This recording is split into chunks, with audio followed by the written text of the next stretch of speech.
Welcome back. In this class, we will discuss our previous class exercise problems given in set 3. See the first question. Obtain the Fourier sine transform of a piecewise function fx equal to 4x for 0 less than x less than 1, 4 minus x for 1 less than x less than 4, and equal to 0 for x greater than 4.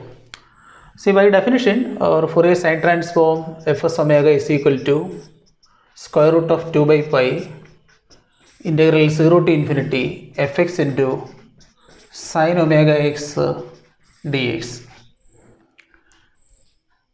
and we can split this piecewise function for 0 to 1 and 1 to 4, and after that value is equal to 0. So this is square root of 2 by pi is common factor.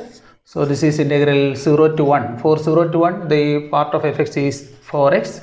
So 4x sin omega x dx plus integral 1 to 4 minus x into sin omega x dx.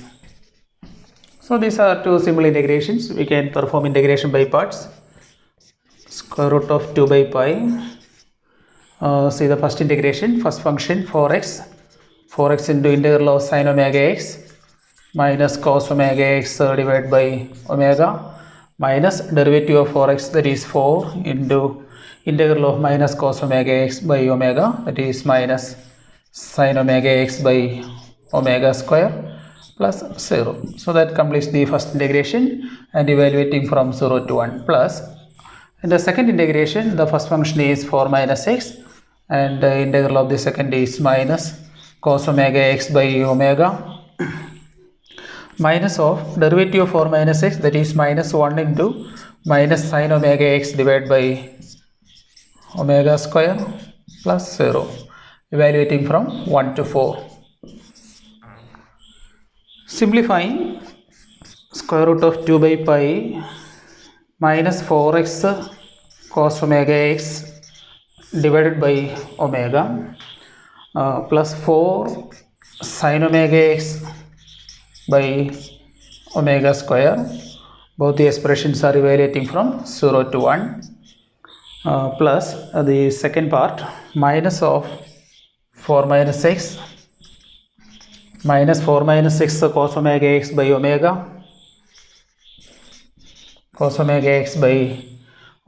minus sin omega x by omega square from 1 to 4. Now substituting limits, we get the expressions as square root of 2 by pi.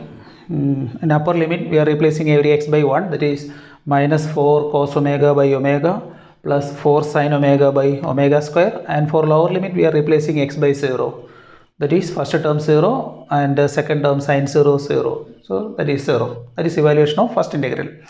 And for the second integral, we are replacing x by 4, that is 4 minus 4, first starting term 0 minus sin 4 omega by omega square minus in lower limit putting x is equal to 1, that is minus of 4 minus 1, that is 3 cos omega by omega minus sin omega by omega square.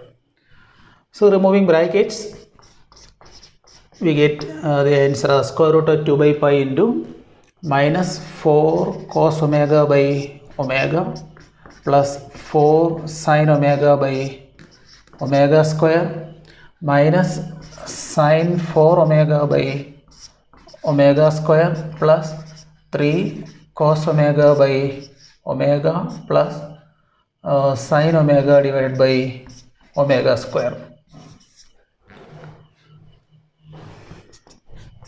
equal to square root of 2 by pi into collecting terms containing omega square in denominator, that is 4 sin omega by omega square plus sin omega by omega square. Adding these two terms, we get 5 sin omega by omega square minus sin 4 omega by omega square, and adding terms containing omega in denominator, that is minus 4 cos omega by omega plus 3 cos omega by omega. These two terms add up to minus cos omega by omega. Or further we can simplify this by taking omega square as LCM, so that is omega square upon 5 sin omega minus sine 4 omega minus omega cos omega. So this is the complete Fourier transform of the given basis function. Now come to the second question. If the Fourier sine transform of fx is e raised to minus a omega by omega, find fx. Hence obtain the inverse Fourier sine transform of 1 by omega. See, we know that the Fourier sine transform, usual formula for Fourier sine transform fs omega equal to square root of 2 by pi integral 0 to infinity fx into sine omega x dx. And the inverse Fourier transform, the inverse Fourier sine transform fx equal to square root of 2 by pi integral 0 to infinity this sine transform into sine omega x d omega. See, in these two pair of transforms, we are placing square root of 2 by pi with each of the integrals. So that is the scaling factor. Suppose if you are avoiding this square root of 2 by pi in the first transform, we have to compensate it in the inverse Fourier transform. That means if we take the form of fs omega as integral 0 to infinity fx sine omega s dx, then we have to multiply the inverse Fourier sine transform with the 2 by pi. 2 by pi into integral 0 to infinity fs omega into sine omega s d omega. Similarly, we can do the other case also. If the Fourier sine transform formula is coming with 2 by pi multiplied with this integral, then fx will be only integral 0 to infinity fs omega into sine omega x d omega. A similar situation occurs here because given that what is the Fourier sine transform? Here given that the sine transform is fs omega is equal to e raised to minus a omega divided by omega. There is no scaling factor square root of 2 by pi. So in the inverse Fourier sine transform, therefore, in the inverse Fourier sine transform, we have fx equal to the function fx equal to 2 by pi into integral 0 to infinity the given sine transform into sine omega x d omega. So this is equal to 2 by pi integral 0 to infinity e raised to minus a omega divided by omega into sine omega x d omega.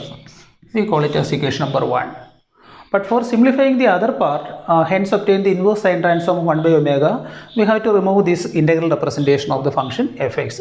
So we will differentiate this fx with respect to x and then integrate with respect to x. We get another format which doesn't contain the integral representation. Now we are differentiating this fx with respect to x, that is d by dx of this fx is equal to 2 by pi into integral 0 to infinity. So the integration variable is x, so this e raised to minus a omega by omega is acting like a constant, that is e raised to minus a omega by omega into derivative of sine omega x with respect to x, that is omega into derivative of sine omega x cos omega x d omega, that is 2 by pi integral 0 to infinity e raised to minus a omega into cos omega x d omega. And this is in a standard format. We can perform integration by applying the standard result. This is equal to e raised to minus a omega divided by minus a square plus x square, because this is in the form e raised to ax cos bx form. Here the integration variable is omega and the role of a is minus a and the role of b is x. So e raised to minus a omega by minus a square plus x square into a cos bx plus b sin bx, that is minus a cos omega x plus b sin bx. Here what is b? B is x, that is x b sin bx, that is x sin omega x, and evaluating the complete expression from 0 to infinity equal to 2 by pi. What is the upper limit value? Our current integration variable is omega and that omega goes to infinity. When omega goes to infinity, this term becomes e raised to minus infinity and its value is equal to 0. So the upper limit is multiplied with 0, so the total term 0. Minus in lower limit, we are putting omega equal to 0. When omega equal to 0, the numerator is e raised to 0, that is 1 divided by a square plus x square into a square plus x square into minus a into cos 0, that is minus a into 1 plus 0, multiplication with the 0. That is, the derivative of fx, the required function fx, the derivative of fx is equal to 2 by pi into a by a square plus x square. So the derivative doesn't contain an integral format, and from this we can obtain the function by integration. So this implies on integration, what is fx? Fx equal to integral of this right hand side, that is 2 by pi into integral of a by a square plus x square dx plus some constant of integration, that is fx equal to 2 by pi into, what is the integral of a by a square plus s square, that is a into 1 by a tan inverse x by a. Cancelling that a, we get tan inverse x by a plus c. Now to find the value of that c, we are evaluating the function fx at 0. When x equal to 0, our f of 0 will be 2 by pi into integral 0 to infinity e raised to minus a omega by omega into sine 0. So the entire expression becomes 0.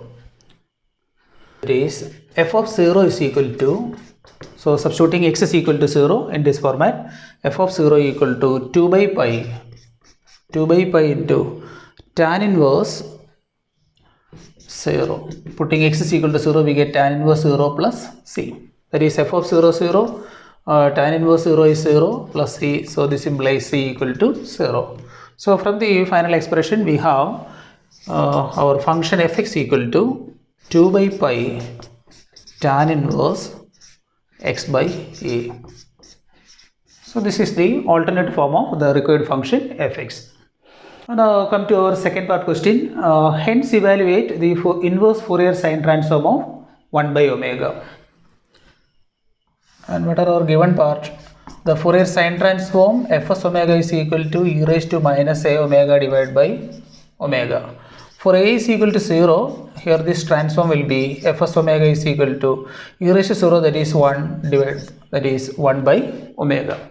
Putting a is equal to 0 in equation number 2, we get fx is equal to 2 by pi into tan inverse x by 0, that is infinity, tan inverse infinity, and this is equal to 2 by pi into tan inverse infinity is pi by 2, and we get the inverse sine transform of 1 by omega as 1.